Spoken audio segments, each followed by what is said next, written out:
Bueno, y buenas tardes a todos. Nuevamente, una nueva emisión de Epicentro Radio, una propuesta de comunicación, educación y pedagogía en temas relacionados con la gestión del riesgo de desastre, la protección civil y la resiliencia.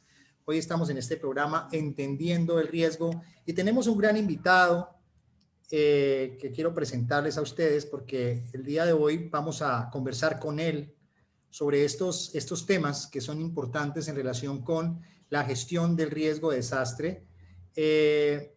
Bueno, les voy a contar un poco quién es nuestro invitado.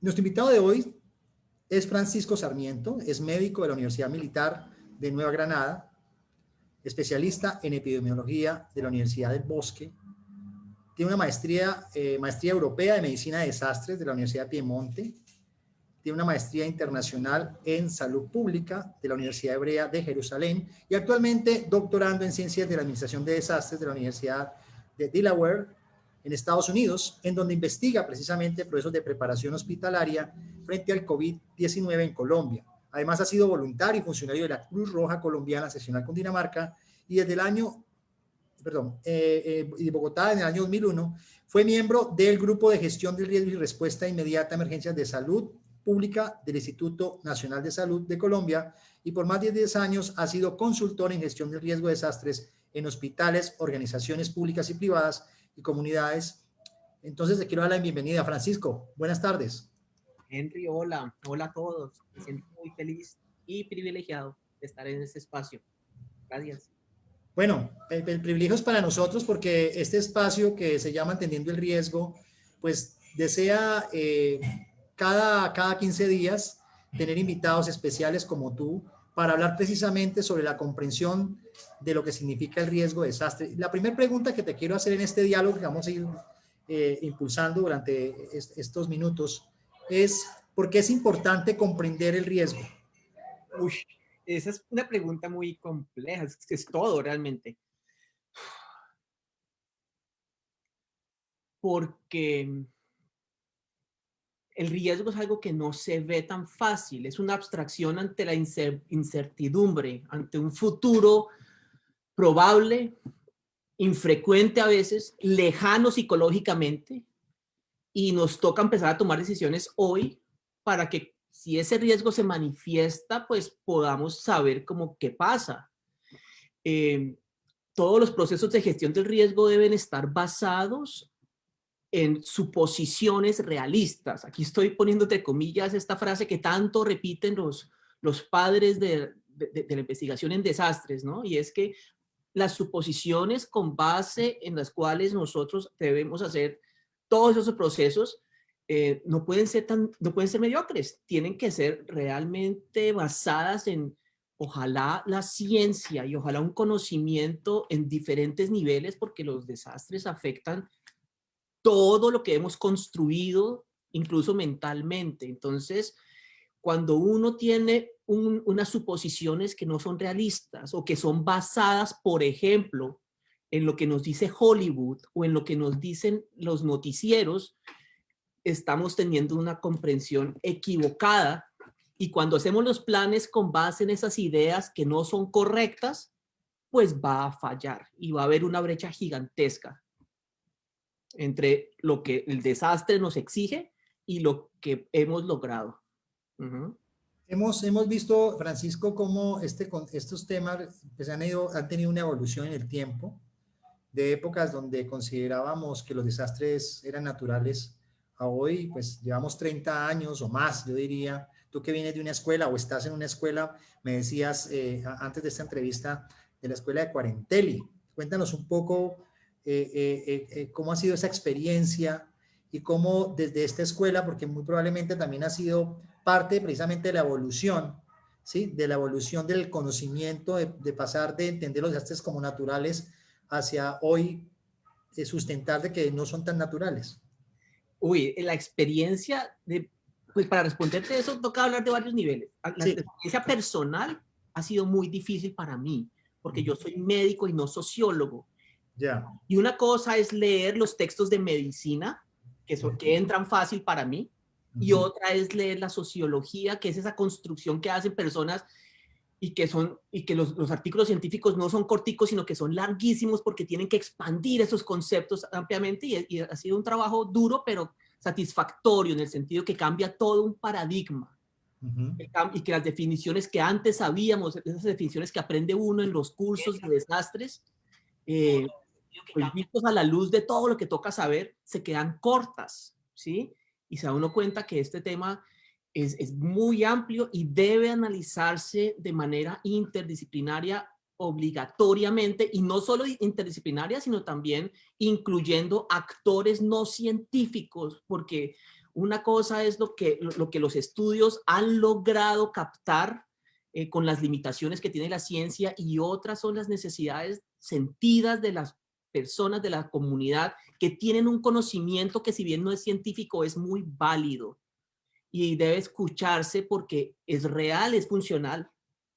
Entonces la experiencia para mí ha sido maravillosa. Es un privilegio tener en este momento a mis profesores, a quienes admiro muchísimo realmente, porque me han llevado a un siguiente nivel, digamos, y espero poderles compartir algunos de los conceptos que he logrado comprender, porque hay mucho que todavía no comprendo y que como humanos tampoco comprendemos de este tema, porque ustedes saben que estamos descubriendo la realidad, una realidad que no es fija, sino que es dinámica y que requiere actualización de los estudios.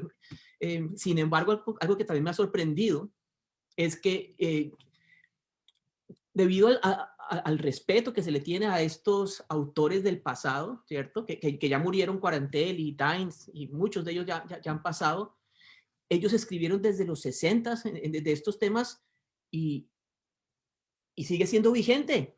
Y me sorprende encontrar en lo que ellos escribieron hace 40, 50 años, me sorprende encontrar que todavía en Colombia estamos en paradigmas anteriores en muchos sentidos. Es decir, por ejemplo, y después de pronto podemos hablar de esto, ustedes conocen muy bien ese paradigma de comando y control, donde hay un gobierno que es el único que tiene el control en la respuesta a desastres, y que el gobierno es el que sabe de desastres, y en cambio la comunidad no sabe, y la comunidad no debe participar, no debe meterse porque pueden cometer errores.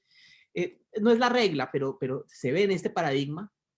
Pero lo que nos enseña Quarantel y pues varios de los sociólogos que investigan esto es, un momentico, ese paradigma viene de los militares ante unas amenazas nucleares en donde las investigaciones tenían ese enfoque, pero eso no se puede extrapolar a todos los riesgos ni a todos los escenarios, y la comunidad no es pasiva y no entra en caos y pánico como se imaginaban, sino que realmente se autoorganiza y es capaz de resolver problemas de una manera eficiente, y nos toca articular a esa comunidad en la respuesta. Entonces, el modelo de comando y control debe articularse con un modelo de coordinación y colaboración, que es un modelo más horizontal, y pues eso es una de las enseñanzas, como que miremos dentro de en la jerarquía, miremos para abajo, que es donde está un conocimiento inmediato de lo que está sucediendo.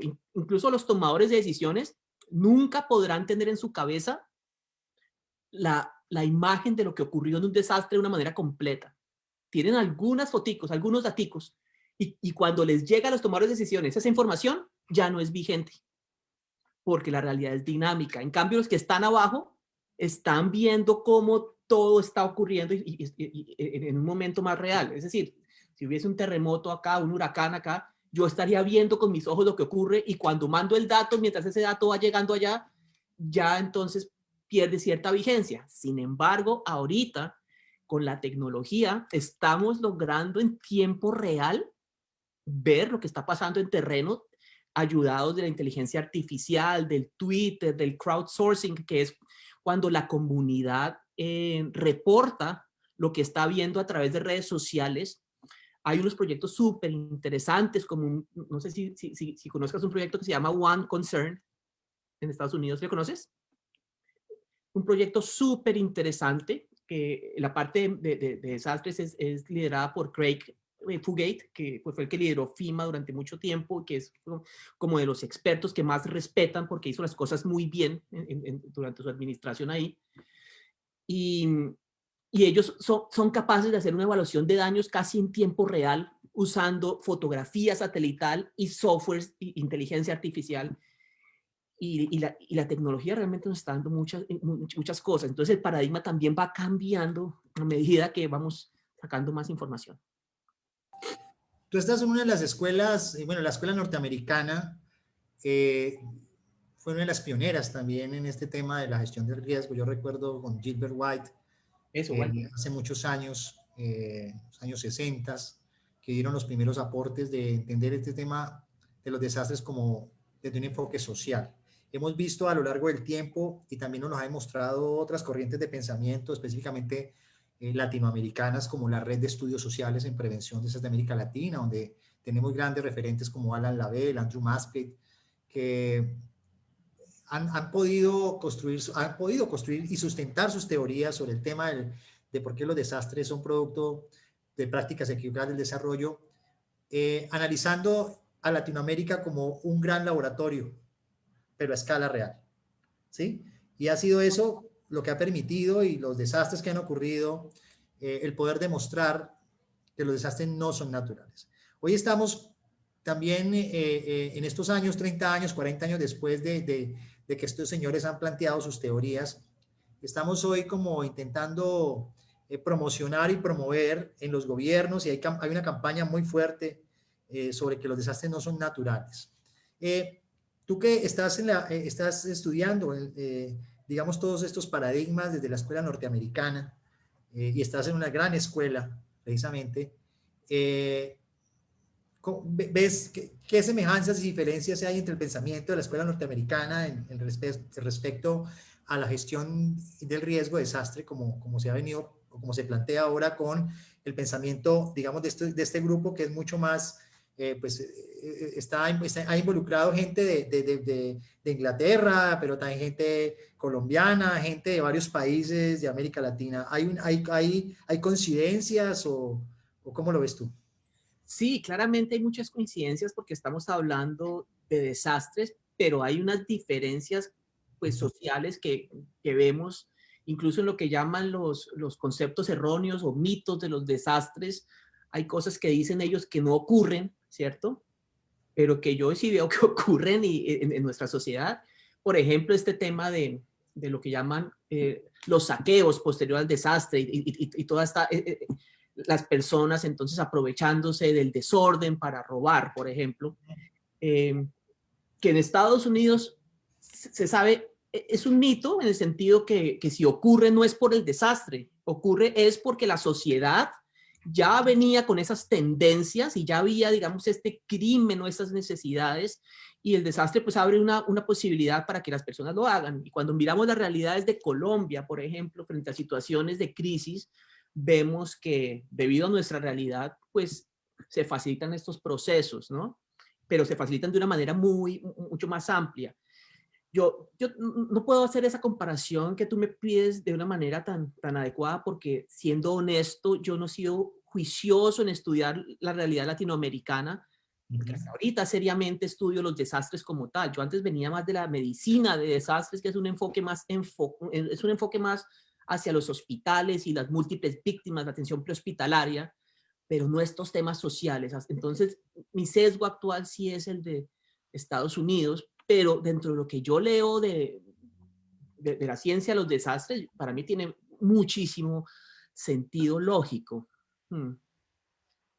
Y cuando hablamos precisamente del tema de que los desastres no son naturales, ¿cómo se puede sustentar desde tu conocimiento, de tu estudio, cómo puedes sustentar que los desastres no son naturales?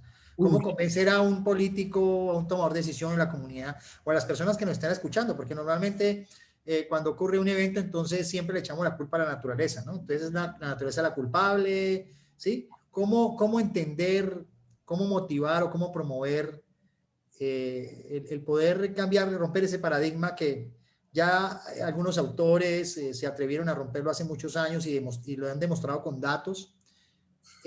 ¿Cómo nosotros poder ayudar digamos, a que eso se promueva realmente y que realmente asumamos la responsabilidad como seres humanos de la construcción de los mismos? De varias maneras. nuestra realidad es construida. Y no hablo construida con las manos, sino con la mente. Yo en este momento, según lo que he comprendido, nosotros no vemos con los ojos. Nosotros vemos con lo que nos llega al cerebro, pero vemos es con el cerebro, con la mente entera, porque nosotros no vemos una realidad clara y transparente como es. Nosotros siempre estamos seleccionando elementos de la realidad priorizados según la necesidad del momento. Entonces, en este momento que yo a mi alrededor tengo un montón de estímulos, solo me estoy enfocando en ti y en el computador porque es mi prioridad. Y de la misma manera nos relacionamos con el espacio. Entonces, dado que todo es una construcción mental, también es una construcción social, siendo que la sociedad es una proyección de la mente humana de muchas maneras. Y entonces, los desastres son construcciones sociales por muchas razones. Una razón, hablemos de la historia. Fue un doctor cuyo nombre, pues no importa en el momento, a darnos una clase y nos dice él, los desastres no empiezan un día. Los desastres vienen desde atrás en la historia y podemos ver claramente hoy cómo las inequidades por ejemplo, voy a hablar de mi país, Colombia, esas inequidades vienen desde la colonia y más atrás, ¿cierto? Y esas inequidades se sostienen en el tiempo y entonces, por ejemplo, sabemos que las negritudes de nuestro país tuvieron que irse a palenques y la traducción de la palabra palenque en ese contexto es escondedero. Entonces los negros se tenían que esconder de sus de los amos, digamos. Y se fueron tan lejos para esconderse que quedaron aislados del desarrollo. Y entonces las zonas del Pacífico colombiano están en otra época, en otra realidad, una realidad que no existe para otras personas en el gobierno central. ¿Por qué no existe esa realidad? Porque no hay datos. ¿Y por qué no hay datos? Porque no hay acceso por un lado y hay interés por otro. ¿Por qué no hay acceso? No solo por distancias, sino también por amenazas, ¿cierto? Porque investigar esos espacios a veces puede generar algunos riesgos en el contexto que tenemos nosotros de narcotráfico y guerrilla y estos problemas. Entonces ahí vemos como si hubiese un desastre hoy, como un tsunami que podría ocurrir en este momento en el Pacífico colombiano, pues esas poblaciones que ya se quedaron en desarrollo, ¿cierto? Pues van a estar mucho más afectadas. En ese sentido, por ejemplo, histórico, es una construcción social. Pero entonces, por ejemplo, si miramos lo que tenemos en la mente, los tomadores de decisiones, vemos que los temas políticos son centrales a todo esto.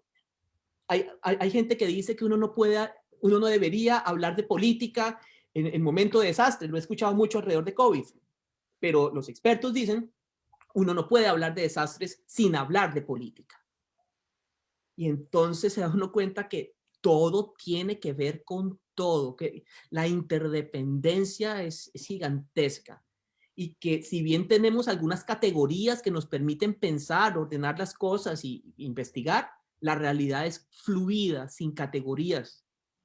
La realidad no tiene categorías, ¿sí? Entonces, en ese sentido, por ejemplo, pues es una de las maneras para explicarlo. Ahora, ¿cómo le explico yo a un político? Eso es una pregunta muy diferente, porque es que un político no tiene ni el tiempo a veces para que yo le explique con detalle las cosas. A veces, aunque se lo explique con detalles, si se los pudiera explicar con detalle, no tiene de pronto las construcciones o los conceptos para comprender lo que comprende uno bien y tiene otro tipo de presiones que los llevan a tomar decisiones, no siempre ni solamente basados en los conceptos técnicos académicos, sino que hay otras presiones de índole político, legal, financiero, administrativo, pues que acompañan a lo técnico, entonces las decisiones se toman de otra manera. ¿Cómo llegarle a los políticos con esto? Yo pienso que nos toca usar el truco que usa Coca-Cola.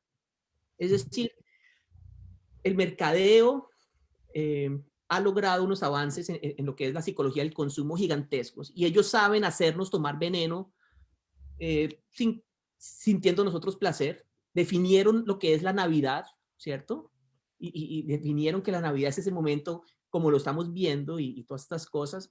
Entonces nos toca usar mucho mercadeo social y mover a la gente desde las emociones, porque nosotros somos seres emocionales con capacidad racional, pero la la mayoría de decisiones las hacemos desde nuestra intuición, nuestro sistema rápido de pensamiento, intuitivo, emocional, basado como en unas informaciones que ya se vuelven automáticas. Entonces, pienso que una manera de llegarle a la gente es moviendo corazones y usando las trampas que, digamos, que usa el mercadeo.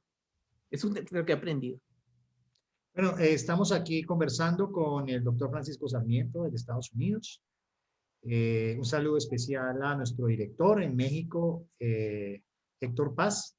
Y a propósito de Héctor Paz y a propósito de Epicentro, quiero contarles la buena noticia que Epicentro, el programa Epicentro, que ustedes saben que se transmite en varios estados de México, estamos transmitiendo ahora desde El Salvador, desde Ecuador, desde Argentina y desde Colombia, ha recibido una condecoración precisamente por parte del gobierno mexicano por el trabajo que estamos desarrollando en democratizar el tema de la gestión del riesgo, la protección civil y la resiliencia. Así que para todos los colegas de Epicentro y para Héctor Paz y su hermano Jorge Paz, que han hecho, digamos, muchos esfuerzos de hace 5 años en crear esta iniciativa de comunicación y educación para democratizar, como les digo, el conocimiento, pues quiero enviarles un fuerte abrazo por ese gran logro que Epicentro está teniendo. Eso significa que de alguna manera algo estamos haciendo bien. Vamos a continuar entonces con esta gran entrevista al doctor Francisco Sarmiento y vamos a hablar un poco de un tema que tú estás estudiando fuertemente y nosotros con nuestra colega Amparo Velázquez, que creo que nos está escuchando. Amparo Velázquez, antropóloga, llevamos más de 20 años intentando llevar este conocimiento de manera pedagógica, intentando hacerlo a través de nuestros libros de resiliencia desde hace varios años, como les digo. En uno de ellos, en uno de los últimos libros, que se llama Resiliencia para la Vida, hacemos notar que lo que está asociado a este tema del COVID-19, a diferencia de otros eventos, por ejemplo, de orden natural, sabemos que esos eventos tienen un principio y un fin, digamos. En cambio, que sabemos dónde empezó, pero no sabemos cuándo va a terminar, digamos, el impacto que eso está generando social, económico, político, lo hemos denominado como un desastre en progreso. O sea, es un desastre que estamos de alguna manera, o sea, todo lo asociado al COVID-19, ¿sí? Lo que genera en términos no por culpa del COVID, sino por las condiciones de vulnerabilidad existente, un poco lo que tú decías que está en la historia, de mal desarrollo, de deficiencia hospitalaria, infraestructura, de políticas de salud, que hace que cuando llega esta emergencia sanitaria a nuestros países, pues nos coge, digamos, muy débiles, y entonces no podemos afrontar, y el tema es que esto finalmente termina globalizándose. Desde tu experiencia, lo que estás trabajando, ¿cómo debemos considerar entonces los impactos asociados precisamente a esa gran pandemia que estamos viviendo actualmente en el mundo? Bueno,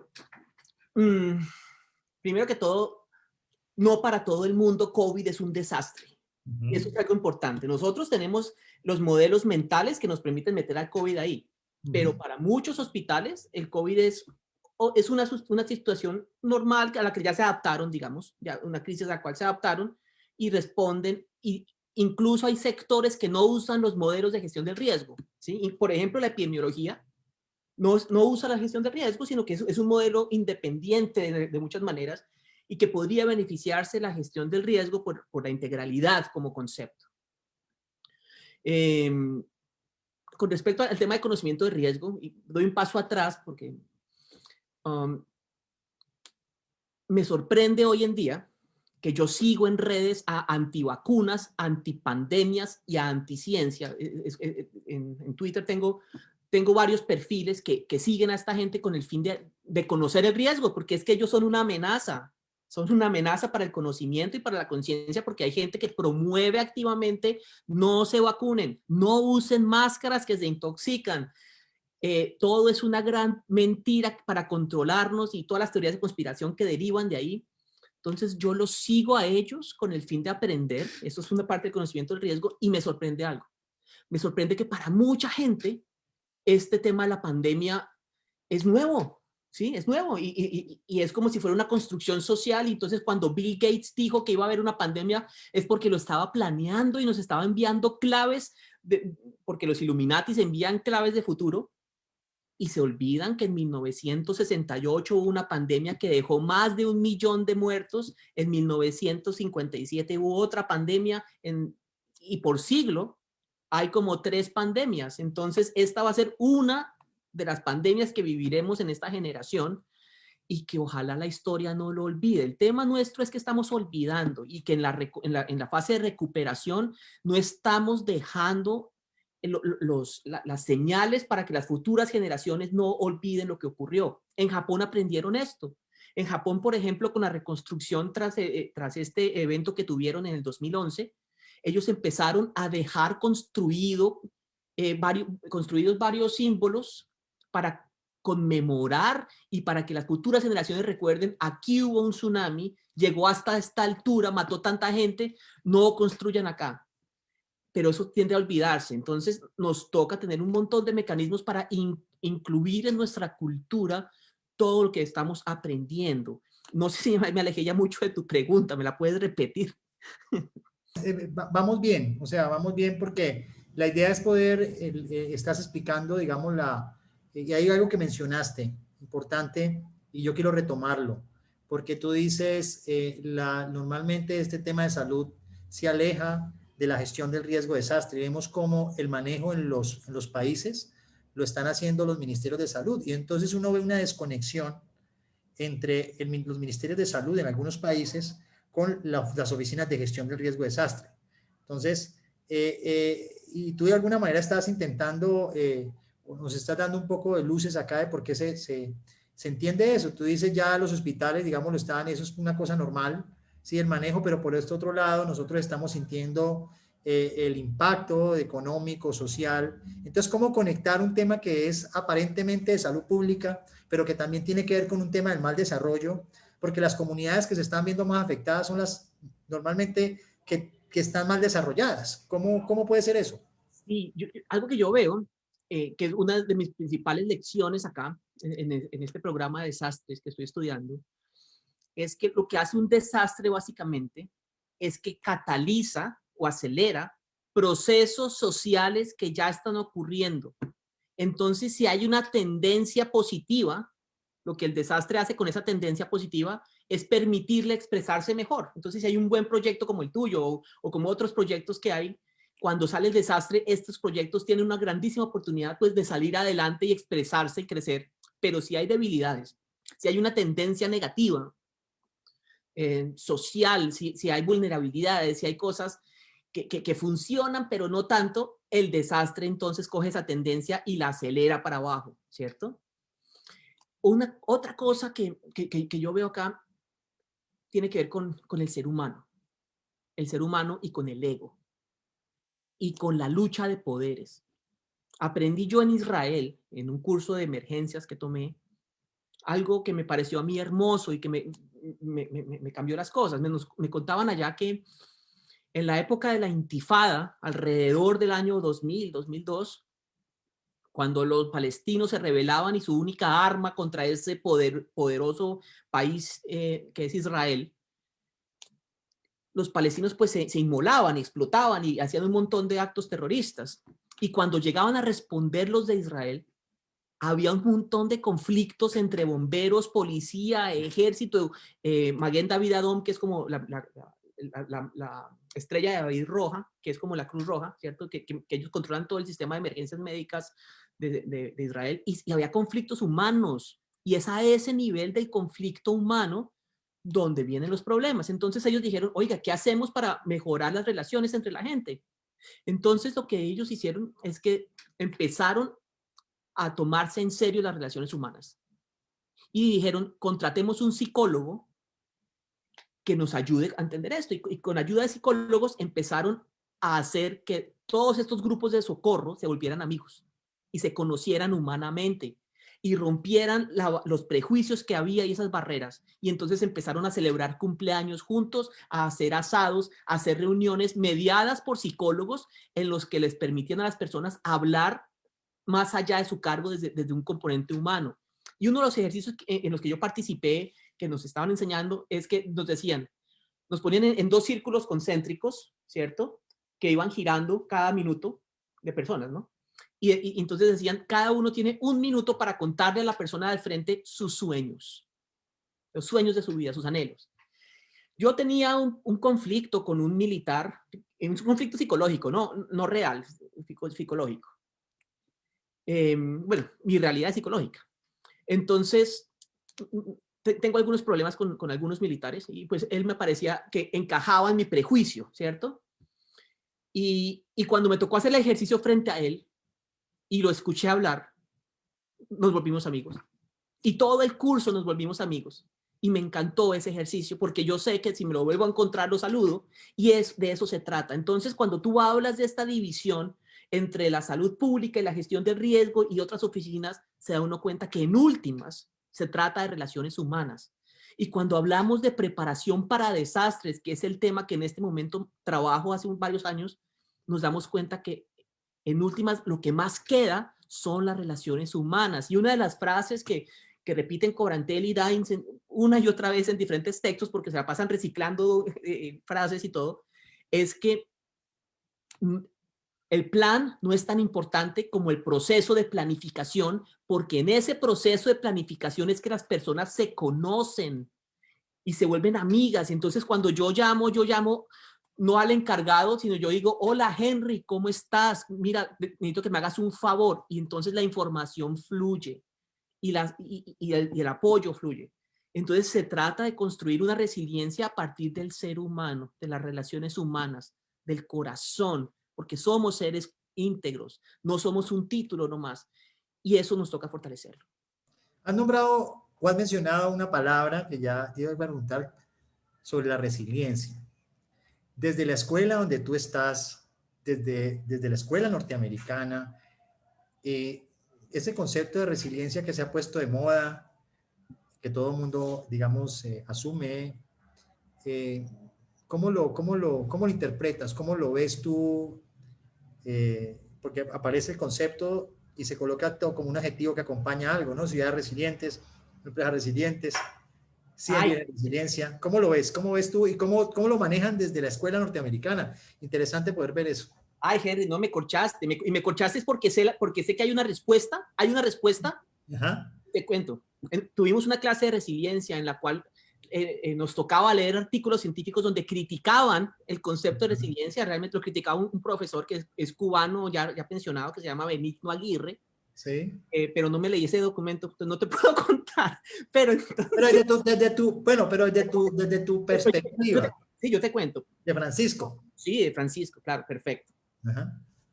Entonces el tema de la resiliencia para mí existe algo que se llama la escalera de la abstracción, ¿cierto?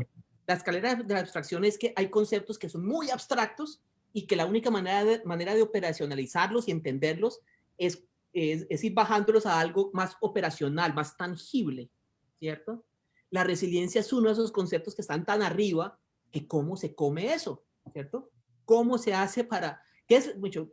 La definición, chévere, pero es que las definiciones no son las que cambian las cosas, es cómo se operacionalizan el día a día. Y hay un montón de modelos que existen acerca de resiliencia y que se han escrito desde diferentes ramas, y entonces lo que hace la ciencia es tomar el modelo y tratar de adaptarlo a diferentes espacios, a ver si funcionan o no y modificarlos un poco. Lo que yo personalmente considero y veo la resiliencia es como, la resiliencia es un resultado de un proceso de gestión del riesgo bien llevado, ¿sí? Es un resultado final que a veces es difícil de medir a menos que tengamos un buen modelo.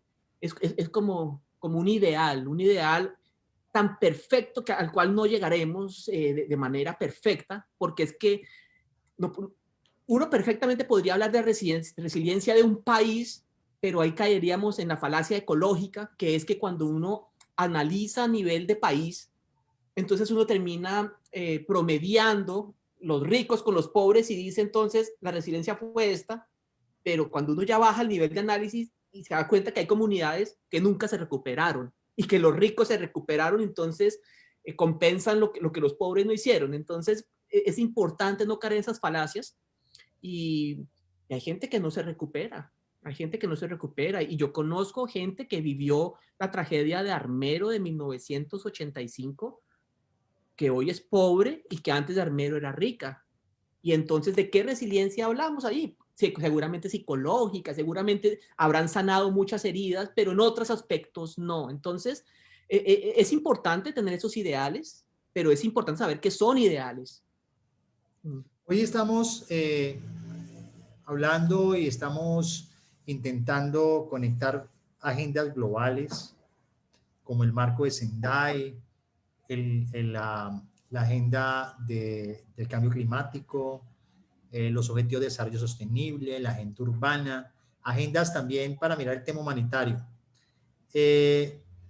¿Cuál es tu percepción acerca de cómo poner, o sea, cómo estas agendas realmente le aportan desde el punto de vista, tú decías todo es político, sí, obviamente, pero cómo poder llevar estas agendas que normalmente uno las ve por allá arriba a lo local, o sea, cómo pasar de lo global a lo local?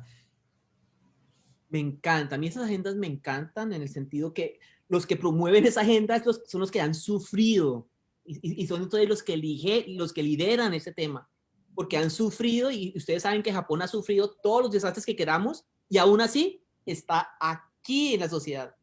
Es de los países más poderosos y en gran medida también por ese sufrimiento, ¿no? Ha sido el único país en la historia que ha recibido 2 bombazos nucleares. No ha habido más. Y a pesar de eso están allá arriba. Entonces, me encanta el tema comunitario de esto, me encanta que tiene unas cosas supremamente claras. Oiga, volvamos a lo comunitario, el conocimiento de las personas, el que ya tienen, rescatémoslo porque es desde ahí, desde donde se construye la resiliencia de esa comunidad.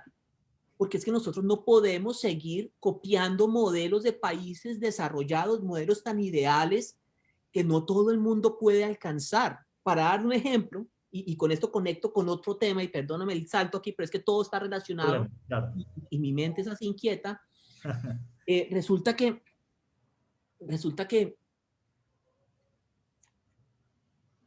voy a contar un ejemplo. Llegaron a Colombia muchos cursos de Estados Unidos, supremamente buenos a través de USAID OFDA. Ellos han sido realmente los que han jalado en muchísimos sentidos la gestión del riesgo en América y en el mundo, supongo.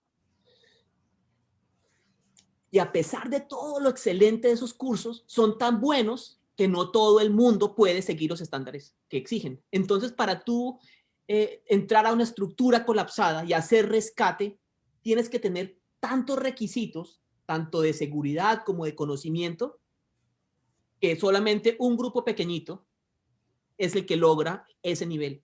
Y los demás, el resto de la población, no lo va a lograr.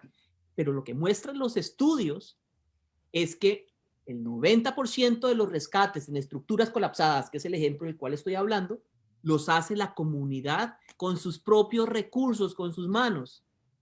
Y en ese sentido, se da uno cuenta, oiga, la gente solita ya resuelve problemas. ¿Por qué no?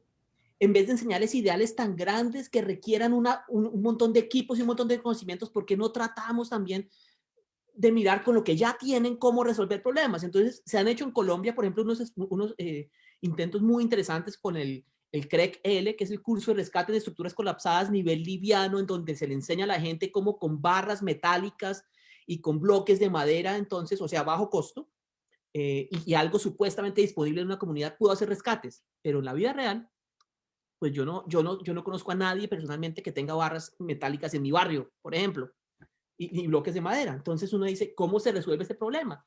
Y lo que uno ve en la vida real, un momento, en la vida real lo que uno ve es que la gente improvisa.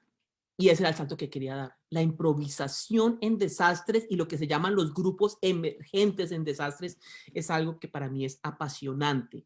Cómo la gente, cuando ve que alguien se está muriendo, hace lo que sea con los recursos que tiene.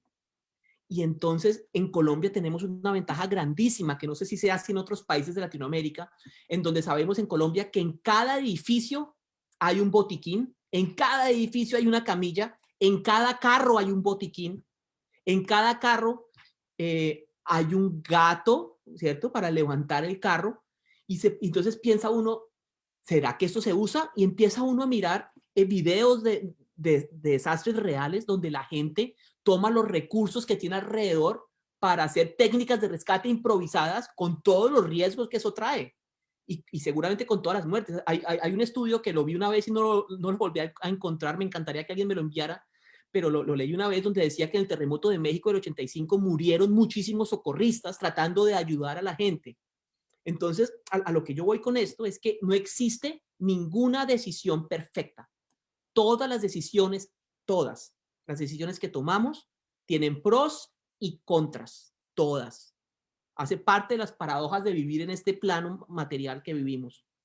Y entonces, si yo me vuelvo demasiado técnico, la mayoría de gente se va a quedar por fuera.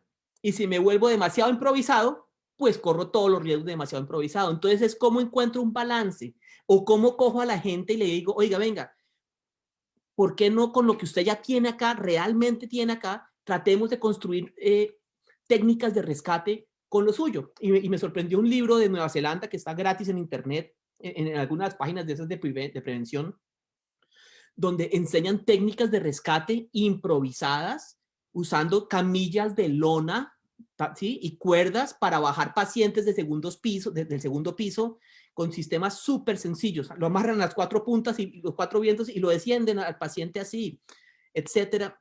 Pero eso pues normalmente no se enseña porque nos hipertecnificamos, ¿sí? Entonces los que enseñan este tema queremos ser muy como los gringos, pero es que no lo somos. De pronto un grupo hablemos de Colombia. Colombia tiene pedacitos que son parecidos a Estados Unidos y logran todo eso, pero la mayoría de Colombia no tiene acceso a muchas cosas. Entonces, ¿cómo podemos trabajar con lo que la gente ya tiene? Entonces, ahí hablamos de improvisación y todo. Y ahí hay otro problema. La ciencia no respalda tanto muchas técnicas de improvisación porque no es ético investigar la improvisación cuando hay mejores soluciones. Entonces, por ejemplo, si yo voy a manejar una hemorragia, el ideal del manejo de hemorragias es tenga un botiquín con gasas estériles para que no haya infección y debe tener unas vendas elásticas y bueno, una serie de ideales. Pero si pasa una explosión aquí y no tengo el botiquín, mientras espero se desangra la persona. Y en ese sentido es importante entonces tener una flexibilidad para poderme adaptar a una situación real. Y esa flexibilidad puedo alimentarla de un conocimiento para que la improvisación no sea basada en la ignorancia, sino en el conocimiento, porque el conocimiento no se puede improvisar. Eso es como la idea, no sé. Francisco, no, pues ha sido muy claro. Por aquí nos mandan muchos saludos de esta entrevista. Luz Mari Marín, un fuerte abrazo. Sandra, Luz Mari de Colombia. Sandra Elizabeth Gómez, saludos desde PLC Honduras. También nos saluda Fernando Castillo. Dice muchas gracias por este espacio de hoy. Saludos. Comparto mucho lo que dice el doctor Francisco Sarmiento sobre el manejo de los recursos y la improvisación. Un saludo, querido Fernando. Siempre nos escuchas a esta hora.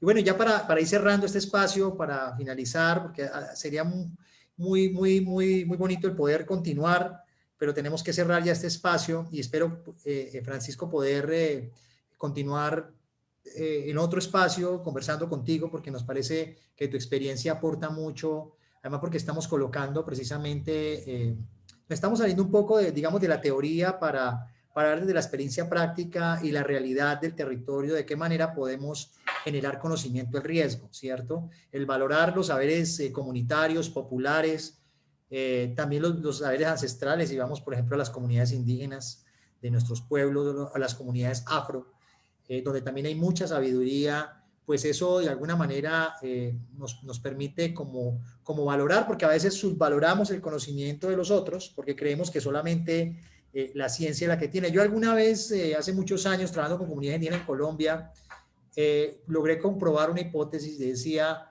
que lo que encontramos cuando hicimos un trabajo en una zona donde había comunidades indígenas, donde había una erupción de un volcán, encontramos que tanto la ciencia tiene tradición como la tradición tiene ciencia. eso en el marco de ir trabajando el tema de, con los recursos que yo tengo, ¿sí? Poder dar respuesta y dar solución al tema del riesgo. Porque nos dimos que todo conocimiento científico, por más científico que sea, pasa por ensayo y error. O sea, la mayoría, no hay un conocimiento científico puro. Y todo conocimiento tradicional, aunque uno no lo crea y no lo llame así, tiene la posibilidad y uno puede identificar los pasos del método científico. Entonces, este tema de poder valorar el conocimiento de todos es un elemento importante que en la gestión del riesgo de desastre y en la comprensión debe darse, digamos, como un elemento fundamental. Sí, Henry, hay un concepto que a mí me ha parecido fascinante, lo he venido estudiando en los últimos meses, que es la descolonización de todo. Ajá, En sí, el sí. sentido que incluso en la ayuda humanitaria es el blanco condescendiente ayudando al pobre, y pues eso obedece a unas dinámicas históricas que incluso fueron las que causaron esa pobreza desde los blancos, pues ustedes saben cómo ha habido unos temas ahí de explotación de recursos de los países. Los países pobres no son pobres, son tan ricos que los roban, ¿no? Uh-huh. Y pues yo no quiero entrar en estos temas políticos así crudos, pero pues es a ese nivel que nos toca en algún momento hilar. Hay una cosa que es lo que yo estoy investigando hoy, de lo cual me gustaría Sí. hablar un momento. Claro, claro, dale, claro. Yo veo que el ser humano no hace nada que no sea necesario, o que no sienta que sea necesario, ¿sí? Y entonces, como el ser humano no hace nada que no sienta que es necesario, si no lo obligamos, pues no se va a preparar para un desastre que no va a ocurrir porque la mente humana pues, tiende a tener un montón de mecanismos que no le permiten a uno concebir que va a haber un desastre. Y en ese sentido, pues que timbraron, ¿qué hago? Dale, ven, no hay problema. Aquí estamos conversando con el doctor Francisco Sarmiento en este programa de Entendiendo el Riesgo. Para todos los que se conectan, un saludo especial. Nos están mandando saludos desde Epicentro, Ecuador. Felicitaciones por este programa. También nos saluda Ismugo Gómez. Saludos desde México. Y también nos está saludando Diego Vivas Ortega. Recuerden que este programa lo hacemos cada 15 días. Tenemos grandes invitados desde la experiencia, desde el conocimiento que han venido recogiendo. Y el día de hoy entonces contamos con el honor de tener desde Estados Unidos al doctor Francisco, que nos está comentando y nos está compartiendo parte de su experiencia. Francisco. Qué pena, es que timbraron para regalarnos esto. ¿Qué tal esto? Wow. Los cristianos son hermosos y vinieron a regalarnos comida. Pero bueno, sigamos. Entonces resulta que las políticas son necesarias para obligar a la gente a prepararse. La gente no se va a preparar para desastres porque sí, a nivel y más a nivel político, ¿no? Entonces tiene que haber políticas que obliguen a la gente a hacerlo porque la mente nos engaña. La mente nos engaña. Eso es como para mí uno de los principales mensajes de mi vida. Y entonces,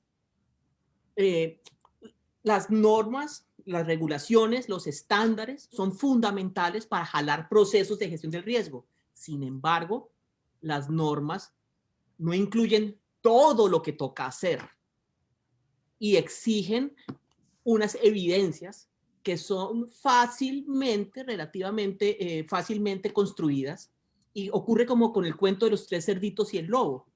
Entonces toca tener una casa para poder pasar este estándar o esta regulación, toca construir una casa, y la grandísima mayoría de personas construyen la casa de paja, porque es que la gestión de riesgo choca con lo inmediato, choca con la urgencia del momento, pero entonces la gente cumple con eso.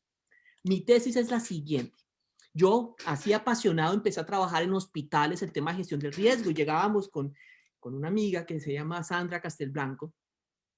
Llegábamos a trabajar en hospitales súper apasionados y les presentábamos programas. Miren, toca hacer todo esto para que aprendan, y la gente pues obviamente nos contrataba porque somos realmente expertos en el tema. Y entonces, cuando empezamos con el proceso, apenas llegábamos a cumplir con los estándares que nos pedían, en ese momento nos decían: muchas gracias, ya cumplimos la misión de los estándares y ya no vamos a invertir lo que ustedes merecen, ¿sí? Y se da uno cuenta, oiga, hay una frase de investigación en desastres que dice que como no se invierte suficiente dinero en expertos, entonces las sociedades que no invierten dinero, pues tienen la gestión de riesgo que merecen, ¿cierto? Una gestión de riesgo sin tanto conocimiento. Y entonces mi tesis del doctorado es que nos preparamos no para desastres, sino para auditorías, para inspecciones regulatorias. La peor amenaza que un gerente ve es el auditor diciéndole que no pasó la auditoría. Es la amenaza. La amenaza no es el desastre. Entonces, cuando nos preparamos para auditorías, cumplimos con 20 puntos, pero es que un desastre cuando ocurre requiere cientos de cosas por hacerse. Y entonces, en ese sentido, la gestión del riesgo no puede ser un proceso que sea inferior a los demás procesos dentro de una organización o Estado. Tiene que estar al mismo nivel que todos los otros procesos de desarrollo y debe venir completamente desde arriba para que cada paso que se dé en desarrollo esté de la mano de la gestión del riesgo y no una gestión del riesgo mediocre, como una tarea más de las de bajo nivel. Porque yo como médico lo veo de la siguiente manera. Una de las especializaciones más difíciles de la medicina es el cuidado intensivo, que requiere mucho estudio porque es el paciente en el peor contexto. Son de los médicos que yo más admiro. En la gestión del riesgo ocurre que un desastre es un paciente de cuidado intensivo. Entonces, si un desastre es con un paciente de cuidado intensivo, requeriría el máximo nivel de conocimiento y de participación, pero no es así. La gestión del riesgo tiende a ser un proceso que está subordinado a otros procesos, entonces no tiene el alcance o el poder para lograr lo que se puede. Entonces, con COVID hemos tenido una gran lección. COVID nos enseñó, antes de COVID nos preparábamos para pandemias de una manera mediocre. Cuando llegó la alerta de emergencia de salud pública de importancia internacional de la OMS, y cuando empezaron a llegar las imágenes de España, de China, de Italia, empezamos a darnos cuenta, Dios mío, lo que se nos va a venir es gigante. Entonces ya teníamos una amenaza inminente y la gestión de riesgo para pandemias pasó a un siguiente nivel en donde los hospitales y los países empezaron a prepararse para un escenario proyectado, o sea nuestra suposición, nuestro escenario de riesgo para el que nos preparábamos ya era más realista y más crudo. Y hay otro nivel de preparación que es cuando empezaron a llegar ya los pacientes, en donde ya empezamos a ver y a sentir las carencias que teníamos. Entonces, la preparación para desastres debe realmente basarse en los mejores estándares científicos, tener el mejor apoyo desde arriba y la mayoría de recursos, porque lo que se viene de aquí para adelante son desastres, porque estamos destruyendo el planeta y el modelo con el que estamos viendo no es sostenible. Debe cambiar nuestro modelo económico y va a cambiar a las malas. Y no va a cambiar desde arriba, porque los que llegan arriba ya llegan con deudas. ¿Deudas de qué? De votos, de favores, y entonces ya llegan viciados. Las cosas van a cambiar desde abajo, y es ahí donde Sendai, pues lo entendieron. Las cosas van a cambiar desde nuestro hogar, porque es que es a ese nivel donde impacta, desde nuestra conciencia como individuos.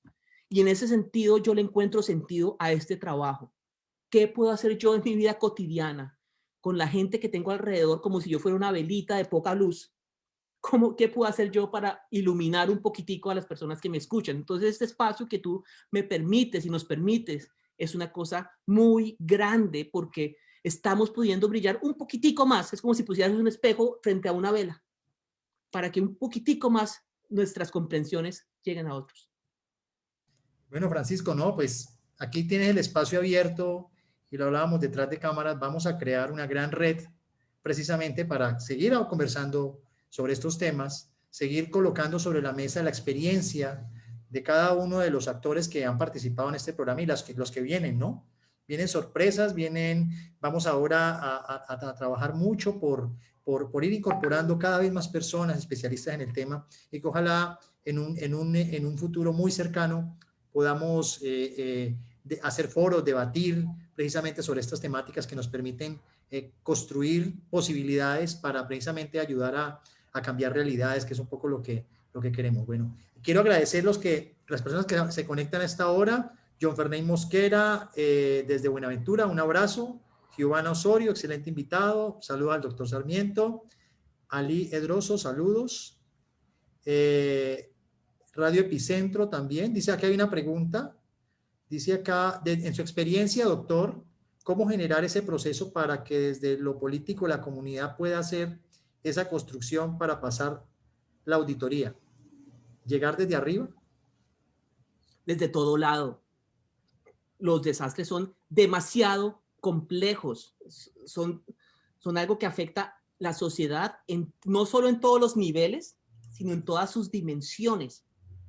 Y en ese sentido, no es una estrategia, es cómo cambiamos nuestra manera de vivir como sociedad para vivir mejor. Pero como estamos ahorita y lo que estamos sembrando hoy estamos sembrando desastres por montones. Nosotros somos la resistencia, una resistencia donde estamos reclutando mentalidades para una guerra que no se da con armas, sino que la debemos dar realmente desde la conciencia, no solo del riesgo, sino aquí voy a meter algo muy cliché, es el amor, esa conciencia de cómo protejo no solo a los que amo, sino a los vecinos que no conozco y no amo. ¿Cómo puedo yo amar mejor a mi vecino? Que ni lo conozco, que ni le hablo, ¿cierto? ¿Quién me puede ayudar a relacionarme con él? Sí, porque es que en últimas, lo que queda son las relaciones humanas. Y lo que queda de los procesos de gestión del riesgo en el momento de un desastre son las relaciones humanas. Es decir, el plan de pronto ni lo usen. Dicen que el mejor plan de emergencias es el que no se lee. Incluso hay autores que dicen que los planes de emergencias pueden ser peor que el plan, que no tener un plan. Hay autores que dicen eso. ¿Por qué? Porque si yo tengo un plan de emergencias construido con base en información incompleta, no científica, sin un buen conocimiento del riesgo, pues mi plan no va a adaptarse. Entonces, lo más importante es cómo nos volvemos amigos. Redes sociales, capital social, un concepto del cual no hablé, que es fundamental. Bueno, y con el tema del capital social que vamos a dejar abierto para tener otro espacio con el doctor Sarmiento, me parece que ha sido muy interesante esta conversación. Un saludo desde Oaxaca, la capital de los sismos en México. Wow, México nos escucha mucho. Muchas gracias, Margarita, Estela, Isidro, siempre ella nos sigue. Y bueno, y a todos los que se han conectado al día de hoy, pues queremos agradecerle este espacio. También enviarle un saludo a Sandra Castelblanco. Por fin conozco a Francisco. Ella me ha hablado mucho de ti. ¿sí? En el pasado sí, hablaba de ti, pero no, tengo el honor de conocerte a través de Giovanna. Giovanna, muchas gracias. Lo mismo. Qué bueno poder estar aquí conociendo, digamos, tu gran trabajo, porque siempre, digamos, hemos seguido a través de Sandra Castelblanco. Un saludo donde esté, Sandra. Agradecerte, Francisco, por este espacio. Mira, se fue una hora rápidamente y yo creo que hay muchos temas y muy probablemente, bueno, a futuro vamos a tener otra conversación contigo, porque quedan muchas preguntas digamos, en el aire, pero agradecerte nuevamente, Francisco, por este espacio que nos brindas y bueno, un mensaje final para los que nos escuchan. Wow, un mensaje de conclusión.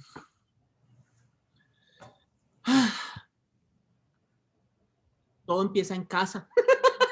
Todo empieza en casa, finalmente. Así es. Todo empieza en casa. La preparación comienza en casa. Uno no va a estar completo si su familia no está bien. ¿Qué le estamos enseñando a nuestros hijos, a nuestra esposa? ¿Qué estamos haciendo de diferente hoy en nuestros hogares para cuando haya un desastre? Nos toca ser más amigos. El tema del ego, pienso que es uno de los principales problemas para la gestión del riesgo. El tema de las relaciones personales, el tema de creer que ya sé. Nos toca estudiar. No sé, eso. Bueno, entonces con ese mensaje tan claro, tan contundente, que la gestión del riesgo empieza en casa, pues ya todo lo han escuchado aquí al doctor Sarmiento. Quiero agradecerle nuevamente por este espacio y bueno, los esperamos dentro de 15 días con un invitado especial para que se conecten nuevamente con Entendiendo el Riesgo. Muchas gracias, doctor Sarmiento, y le envío un fuerte abrazo desde Cali, Colombia. Qué alegría. Me siento súper feliz en el corazón. Muchas gracias, de verdad. Bueno, cuídense todos porque este tema de COVID todavía no se acaba. Estamos todavía en este gran desastre en progreso. Un fuerte abrazo. Nos vemos. Chao, chao. Gracias a todos.